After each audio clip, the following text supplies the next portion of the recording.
안녕하세요. 저축을 부탁해입니다.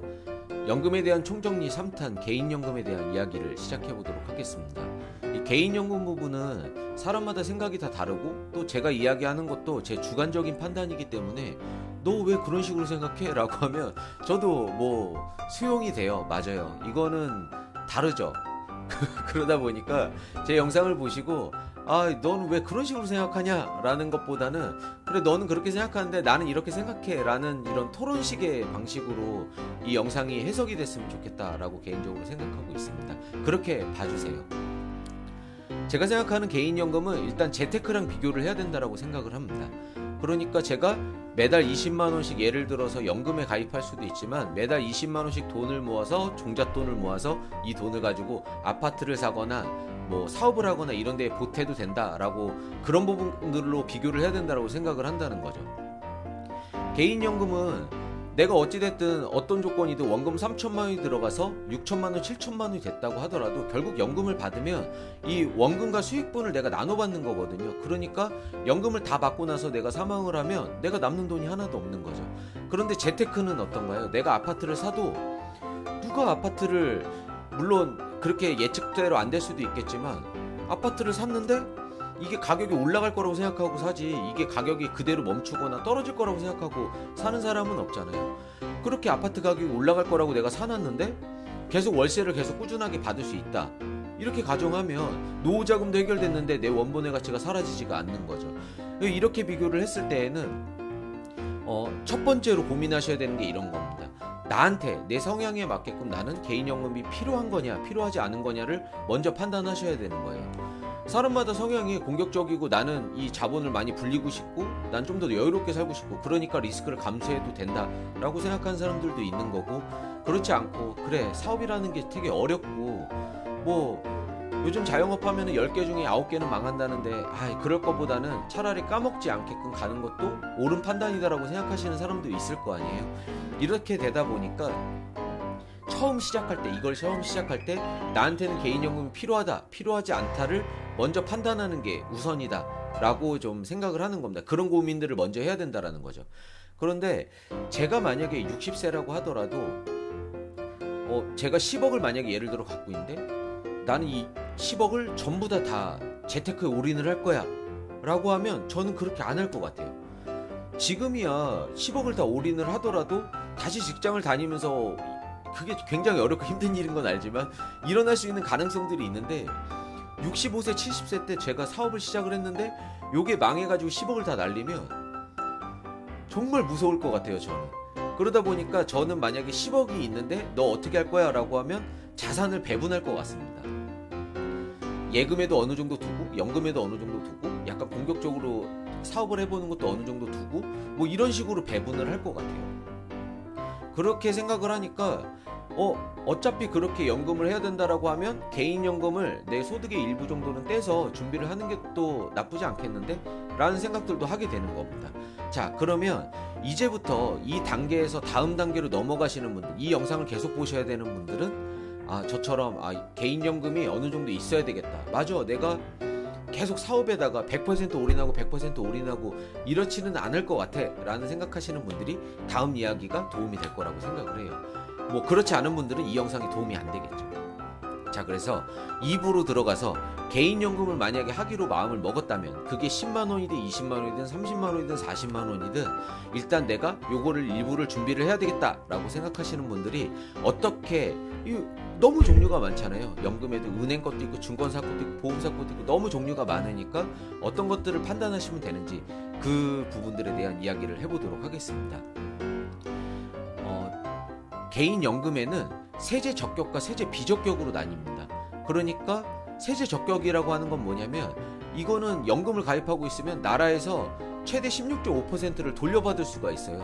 이게 무슨 얘기냐면 수익을 16.5%를 이미 먹고 들어간다라는 거거든요. 그러니까 되게 좋은 거죠.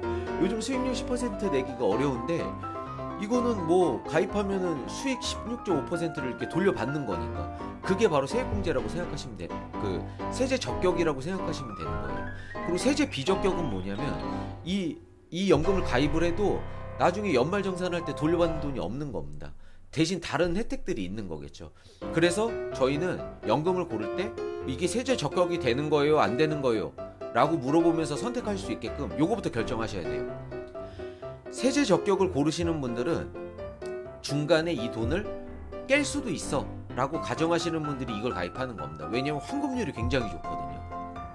내가 연말정산 때 16.5%를 이미 돌려받기 때문에 얘는 해지를 하더라도 그거랑 다 합쳐서 계산해 보면은 환급률이 굉장히 높아요. 한 5년 하다가 해지를 하더라도 뭐 환급률이 95% 뭐 이 정도 되는 거죠. 근데 요 세제 비적격 되는 거는 그 환급률이 높지가 않아요. 중간에 해지를 하시게 되면 손해가 굉장히 큽니다. 막 20-30% 정도 되는 것 같아요. 그러다 보니까 난 무조건 손을 안 대고 얘를 계속 놔둘 거야 라고 하면은 얘가 유리해요. 예, 그 지금 사업비도 내고 그 다음에 의무납입 기간도 채우고 뭐 이런 부분들을 다 고생을 하면 나중에 예, 이쁘게 보상을 해주는 거죠. 그러다 보니까 이렇게 결정하는 겁니다. 세액공제가 되는 거, 세제 적격을 할 것인가, 세제 비적격을 할 것인가, 이걸 먼저 결정을 하시는 거고요. 내가 저축 여력이 뭐 한 30만원 이상 된다, 그러니까 연금에다가 넣어놓을 수 있는 돈이 30만원 이상 정도 되는 것 같아 라고 하면은 얘도 가입하고 얘도 가입하는 겁니다. 이렇게 나눠서 가입하는 게 가장 유리한 것 같아요. 그런데 한 10만원, 한 15만원, 한 20만원 정도밖에 못할 것 같다 하면 둘 중에 하나를 결정해야 되는 시스템으로 고민을 하시면 되는 겁니다.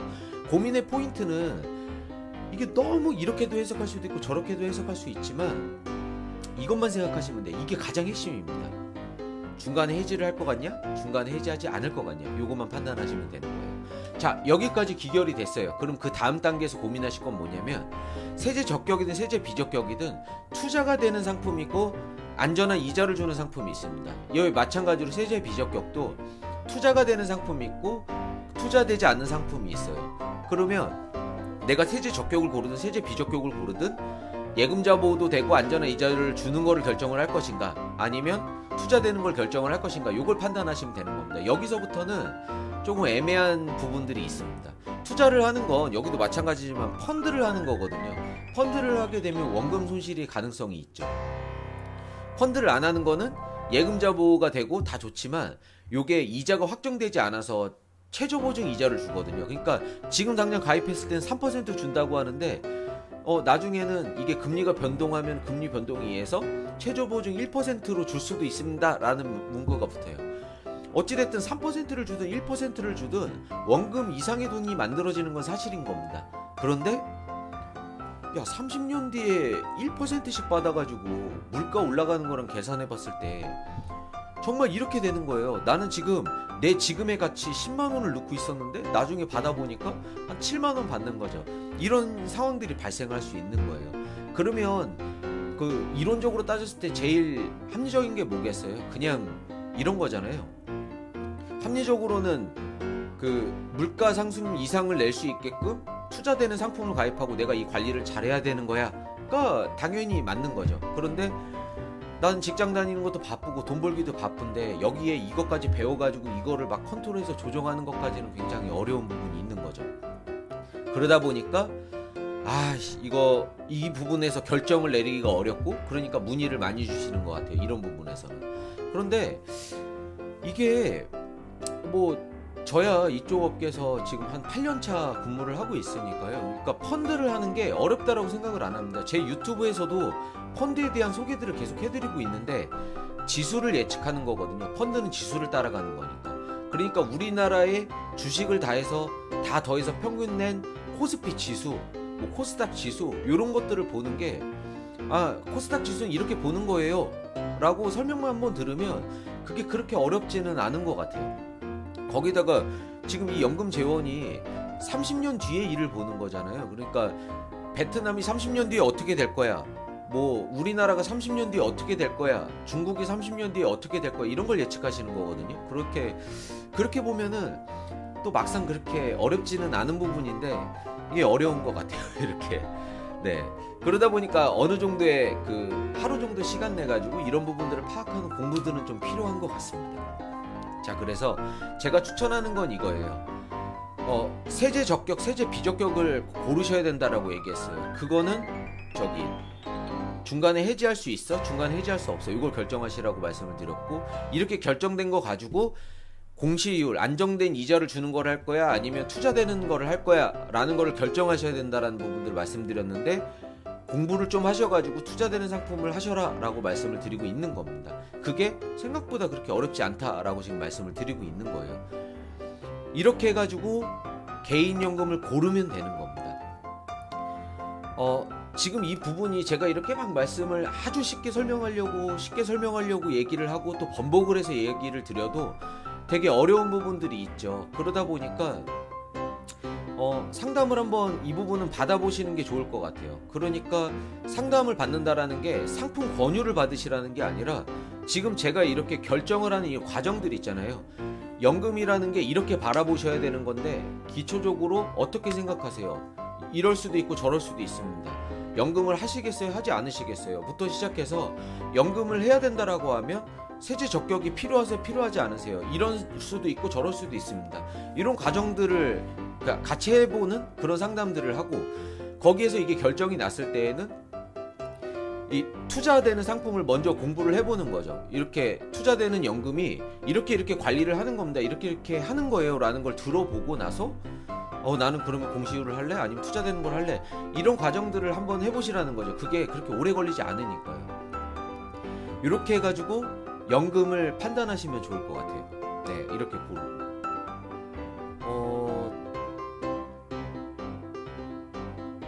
그리고 또 제가 해드릴 말이 있나요? 네, 없죠. 네, 이 정도면은 충분한 것 같습니다. 예, 마지막 요게 있었구나. 요거 때문에 제가 좀 망설였었네요. 연금액을 설정하는 거 있잖아요. 개인연금, 연금을 30만원 할래요? 40만원 할래요? 50만원 할래요? 라고 정해놓고 문의해 주시는 분들도 가끔 있는데, 정말 개인연금을 그냥 무턱대고 50만원 가입하거나 40만원 가입하거나 30만원 가입하거나 이렇게 무턱대고 가입하면은 나중에 심각한 문제가 생깁니다. 유지를 못해요.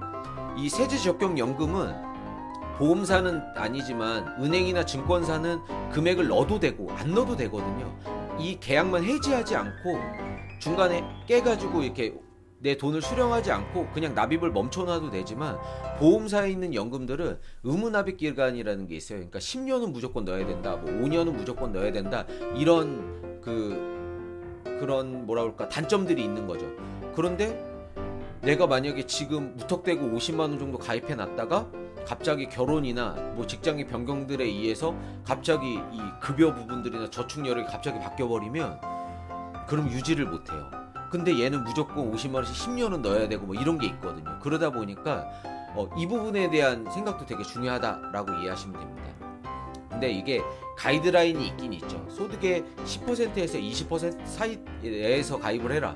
내가 지금 저축할 수 있는 돈이 예를 들어 내가 지금 월급이 한 200만원이면 200만원의 10% 정도면 20만원 정도가 되는 거잖아요. 그 정도 범위 내에서 가이드라인은 있는 겁니다. 그 정도 내에서 가입해라 라는 가이드라인은 있는 건데, 저는 좀 이 부분이 그렇게 쉽게 생각하는 부분이 아닌 것 같아요. 200만원을 벌어도 내가 지방에 살고 있는데 서울로 이사를 온 거예요. 직장 때문에. 그래서 한 달에 월세를 60만원을 내고 있고 학자금 대출도 있는 거죠. 그리고 나는 지금 당장 여자친구가 있는데 한 3년 안에는 결혼을 할 것 같은 거예요. 이런 분들이 20만원 연금을 가입한다고 이건 100% 해지죠. 이런 부분들이 있기 때문에 연금액을 잡는 거가 가이드라인은 있지만 내 상황에 맞게끔 난 얼마 정도의 연금을 하는 게 적정한 건지를 판단하는 게 되게 중요합니다.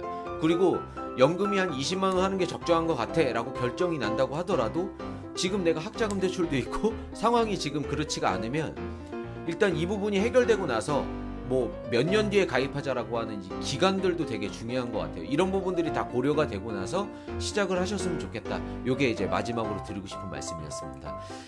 개인연금은 이 정도면 다 해결이 된 것 같아요. 궁금하신 점이나 문의사항 있으시면 댓글로 물어봐 주시고요. 구독과 좋아요 눌러주시기 바랍니다. 이상 마치도록 하겠습니다. 감사합니다.